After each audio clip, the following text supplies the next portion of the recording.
Hello बच्चों, बहुत बहुत नमस्कार। स्वागत है आप सभी का आज के इस लेक्चर में। आज हम स्टार्ट करने जा रहे हैं question series electric charges and fields. और आज हम इसमें वेरियस टाइप के क्वेश्चंस देखेंगे, पीवाईक्यूज देखेंगे। तो चलिए शुरू करते हैं आज के इस लेक्चर को। आज आप अपने साथ कॉपी पेन जरूर लेके बैठे, साथ में क्वेश्चन को प्रैक्टिस करें, वीडियो पॉज करें, क्वेश्चन प्रैक्टिस करें, उसके बाद में सॉल्यूशन देखें। क्योंकि टेस्ट और रिवीजन एक ऐसी सीरीज है जिससे आप अपनी पढ़ाई को अपने नंबर में कन्वर्ट कर सकते हो। तो चलिए शुरू करते हैं आज के इस लेक्चर को।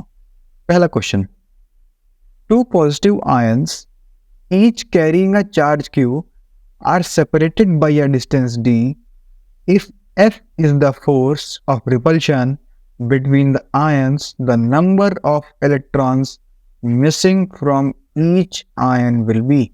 मीन्स क्या मतलब है?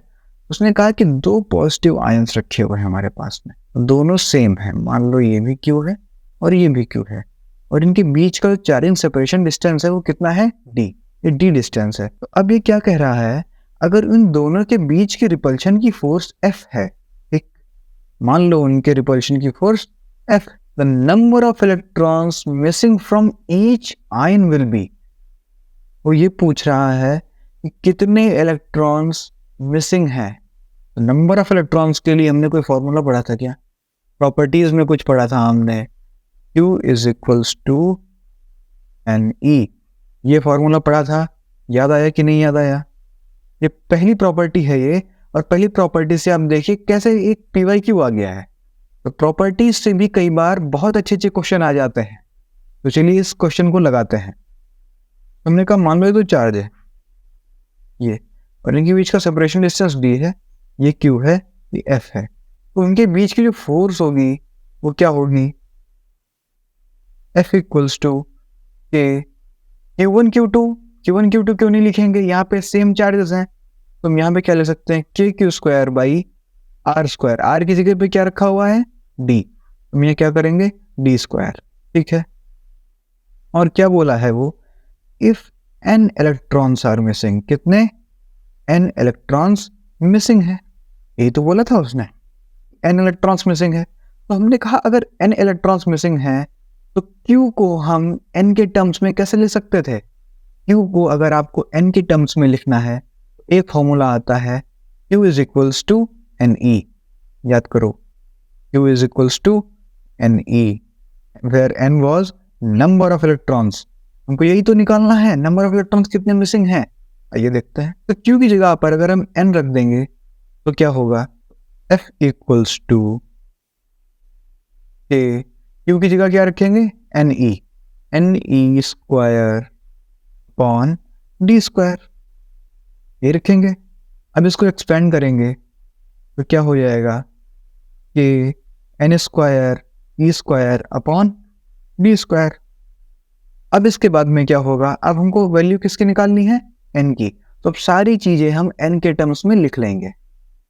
तो N square is equals to F D square upon KE square.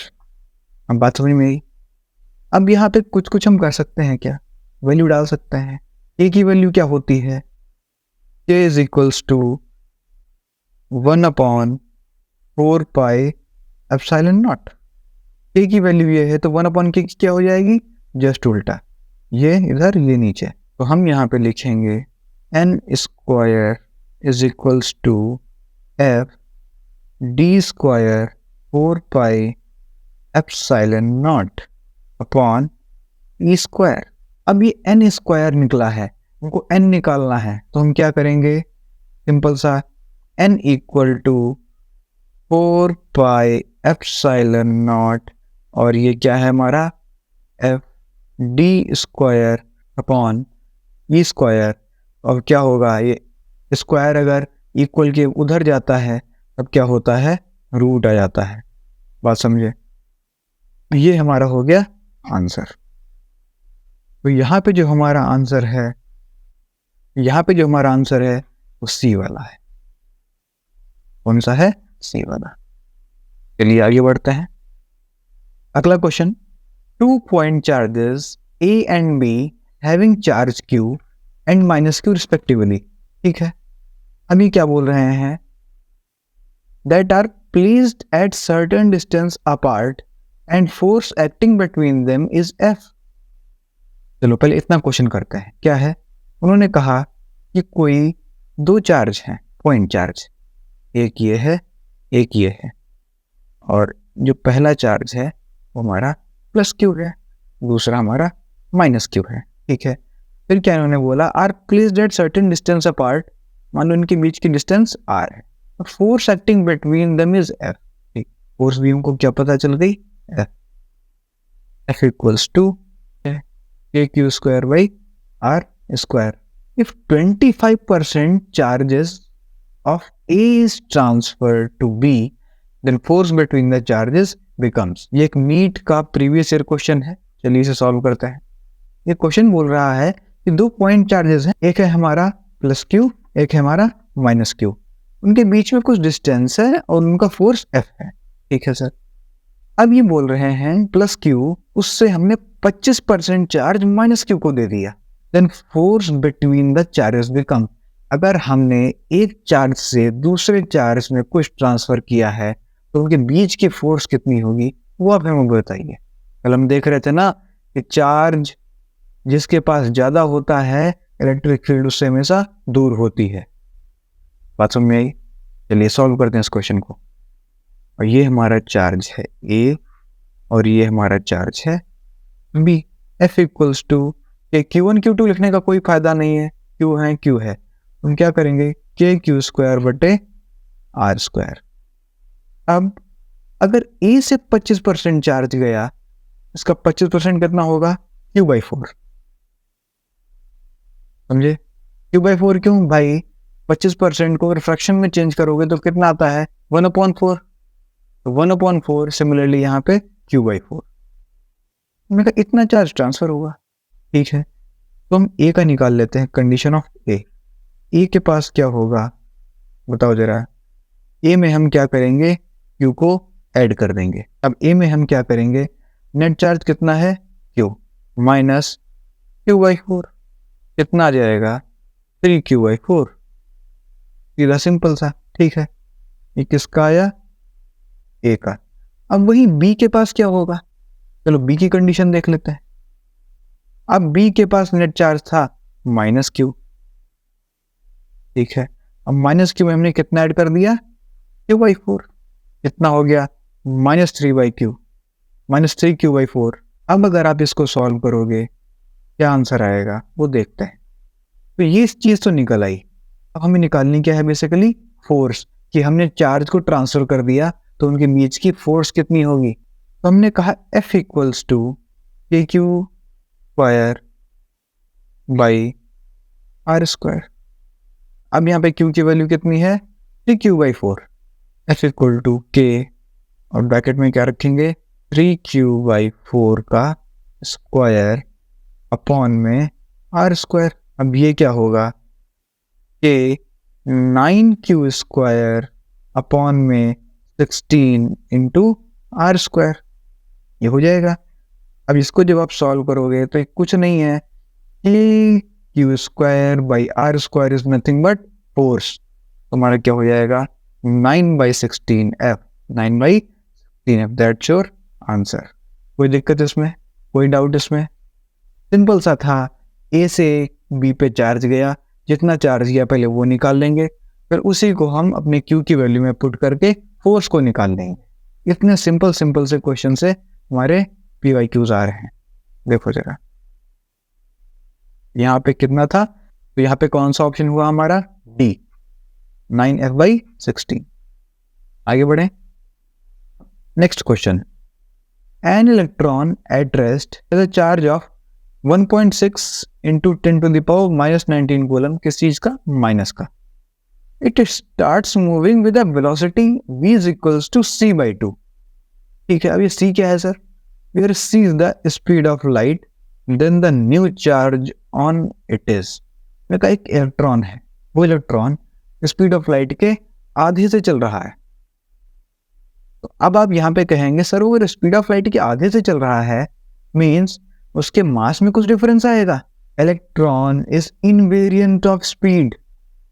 तो हमने कहा चार्ज जो है वो इनवेरिएंट है स्पीड का, मीन्स उस पे स्पीड की कोई फर्क नहीं पड़ेगा मास से, मास उसका उतना ही रहेगा। अगर मास उतना रहेगा तो चार्ज कितना रहेगा 1.6। आंसर क्या होगा इसका, आ जाओ देख लेते हैं। आंसर होगा -1.6 इंटू 10⁻⁻19 कूलम। यही आंसर होगा। क्यों? स्पीड ऑफ लाइट से चलने से इलेक्ट्रॉन पे मास पे कोई असर नहीं पड़ता। अगर मास पे असर नहीं पड़ेगा इस बॉडी वैसे ही रहेगी। अच्छा एक चीज और, अगर कोई यहाँ पे मास वाली बॉडी होती, इलेक्ट्रॉन को हटा दो, तो अगर वो स्पीड ऑफ लाइट से चलती, फॉर्मूला क्या होता उसका, याद आ रहा है? चलो उसको रिवाइज कर लेते हैं। m equal to m naught upon √1 minus v square by c square. ये फॉर्मूला होता था हमारा अगर कोई भी मास स्पीड ऑफ लाइट से चलता था। ठीक है, कोई भी ऑब्जेक्ट जिसके पास मास m होता था वो स्पीड ऑफ लाइट से चलता था, तो हम कहते थे कि अगर वो स्पीड ऑफ लाइट से चल रहा है तो ये उसका न्यू मास होगा। ये जो रिलेटिविस्टिक मैकेनिक है ये इलेक्ट्रॉन्स पे नहीं लगती, इससे इसको कोई फर्क नहीं पड़ता। बहुत बेशर्म है ये। जैसे आपको घर में बोला जाता है ना पढ़ाई करो, लेकिन आपको कोई फर्क नहीं पड़ता, वैसे इलेक्ट्रॉन है, इसको चाहे जितनी स्पीड से चला दो इसके मास पे कोई फर्क नहीं पड़ने वाला। ये इनवेरिएंट ऑफ स्पीड है। ये जो रिलेटिविस्टिक मैकेनिक है ये यहाँ पे काम बिल्कुल नहीं करेगी। यहाँ पे क्या काम करेगा, चार्ज की प्रॉपर्टी, इनवेरिएंट ऑफ स्पीड। बात समझ में आई? अगला क्वेश्चन है, a table tennis ball covered with a conducting paint is suspended by a silk thread so that it hangs between two metal plates. One plate is earth when the other plate is connected to high voltage generator. When the other plate is connected to high voltage generator, what will happen to the ball? ये दो metal की plate है। अब इनके बीच में हमने एक ball लटका दी कंडक्टिंग पेंट। एक कंडक्टिंग पेंट का मतलब क्या, मतलब एक हमने ऐसा पेंट कर दिया जो कि कंडक्टर हो गया। मीन्स यहाँ पे इसके प्लस चार्ज आ गया और यहाँ पे इसके माइनस चार्ज आ गया। अब ये क्या बोल रहा है कि जो एक पार्ट है इसका ये हमने अर्थ से कनेक्ट कर रखा है, ठीक, और एक पार्ट जो है हमने इसके जनरेटर से कनेक्ट कर रखा है। अब ये क्या बोल रहा है, when other plate is connected to high voltage generator what will happen to ball. अब ये बताओ बॉल को क्या होगा, ये देखते हैं। हमने कहा अगर यहाँ पे पॉजिटिव चार्ज ज़्यादा है तो क्या होगा, मान लो यहाँ पे पॉजिटिव चार्ज, मान लो यहाँ पे पॉजिटिव चार्ज ज़्यादा है ये, और इधर तो जनरेटर लगा हुआ है, तो यहाँ तो पॉजिटिव चार्ज भयंकर जनरेट हो रहा होगा, कोई मतलब नहीं है उससे। और ये जो बॉल है ये क्या होगा, यहाँ के जो प्लस वाले चार्ज हैं वो पीछे आ जाएंगे, माइनस वाले अट्रैक्ट होके पॉजिटिव से आ जाएंगे। तब क्या होगा, ये जो बॉल है ये चिपक जाएगी, ये जो बॉल है ये क्या होगा, चिपक जाएगी। जब बॉल चिपक जाएगी तो क्या होगा, जितना भी इलेक्ट्रॉन है सब ट्रांसफर हो जाएगा पॉजिटिव प्लेट पे। बट पॉजिटिव प्लेट पे तो लगातार पॉजिटिव चार्ज जनरेट हो रहा है ना। अब क्या होगा, अब इस बॉल के पास में पॉजिटिव चार्ज आ जाएगा। जब बॉल के पास में पॉजिटिव चार्ज आ जाएगा तब बॉल ये नेगेटिव प्लेट की ओर देख के कहेगी हम तुम्हारे पास आ रहे हैं, अब हमको इसके पास नहीं रहना, ब्लॉक कर दिया इसको। ऐसे होते हैं कुछ लोग जीवन में जो दोनों तरफ भागते हैं। तो अब ये जो पॉजिटिव प्लेट है ये छोड़ देगा। क्यों, इसके पास में डिफिशियंसी हो गई किसकी, इलेक्ट्रॉन्स की। तो जितना भी पॉजिटिव चार्ज है वो अट्रैक्ट करेगा नेगेटिव चार्ज की तरफ, और ये जो बॉल है ये फिर से इधर की ओर आएगी। अब जब ये नेगेटिव प्लेट के पास आएगी तब क्या होगा, देखना ध्यान से। अब क्या होगा, यहाँ पे जब आएगा तो फिर से जितना पॉजिटिव चार्ज है वो तो चला जाएगा, और फिर से यहाँ पे नेगेटिव चार्ज आ जाएगा, फिर से बॉल इधर को आएगी, पॉजिटिव प्लेट की तरफ जाएगी, और क्या होगा, बॉल ऑसिलेट करती रहेगी। मीन्स इन दोनों के बीच में बॉल का क्या चलता रहेगा, ऑसिलेशन चलता रहेगा। तो उसका आंसर क्या होगा, द बॉल विल ऑसिलेट। बस समझ गया ध्यान से, ball will oscillate between two plates. जो बॉल है हमारी वो क्या होगा, दो प्लेट्स के बीच में ऑसिलेशन कर रही होगी। बात समझ में आई? चलिए आगे बढ़ते हैं। अब हमने कहा Two identical small charges where each having a mass m hang in equilibrium as shown. ठीक है, the length of each string is I. ठीक, angle made by any string with the vertical is theta. Find the theta. इसने क्या कहा, इसके पास में दो small sphere हैं, आइडेंटिकल चार्ज, एक जैसे हैं. अब इसने कहा कि जो उनके बीच की जो लेंथ है स्ट्रिंग की, जिस स्ट्रिंग से लटके हुए हैं उनके बीच की लेंथ क्या है, L है. The angle made by any string the vertical is theta. अब उनके बीच में जो एंगल बन रहा है वो कितना है, थीटा एंगल है. Find the theta. अब थीटा निकालना है हमें. अब कैसे होगा और देखते हैं. हमने कहा ये जो मास m है, ये जो मास m है, अब इस पे पहले फोर्स देखते हैं कौन कौन सी लग रही है. तो सबसे पहले तो एक वेट लग रहा होगा इसका. अगर मास m है तो क्या लगेगा, mg लग रहा होगा. एक टेंशन की फोर्स लग रही होगी इधर साइड में, T. और कोई फोर्स लगेगी सर? हाँ, अगर ये बॉल आइडेंटिकल हैं चार्ज में तो क्या हो रहा होगा, इनके बीच में रिपल्शन हो रहा होगा. मान लो इधर की ओर एक Fe इलेक्ट्रोस्टैटिक फोर्स लग रही है, रिपल्शन हो रहा है ना, एक दूसरे को दूर भेजेंगे. कोई और फोर्स लग रही है क्या इसके अलावा? नहीं लग रही ना. ठीक है, अब हमने कहा इनका कंपोनेंट ले लेते हैं. इनका जब कंपोनेंट लोगे, ये जो मास m है ये क्या हो जाएगा, हमने कहा ऊपर वाला क्या हो जाएगा, P cos थीटा हो जाएगा. इधर वाला क्या हो जाएगा, P sin थीटा हो जाएगा. ठीक है, और ये जो T cos थीटा है इसको कौन बैलेंस कर रहा, mg बैलेंस कर रही. और इधर T sin थीटा को कौन बैलेंस कर रहा, T sin थीटा को जो बैलेंस कर रहा वो बैलेंस कर रहा है हमारा इलेक्ट्रोस्टैटिक रिपल्शन फोर्स. अब यहाँ से एक बात समझ में आई, T sin theta is equals to Fe.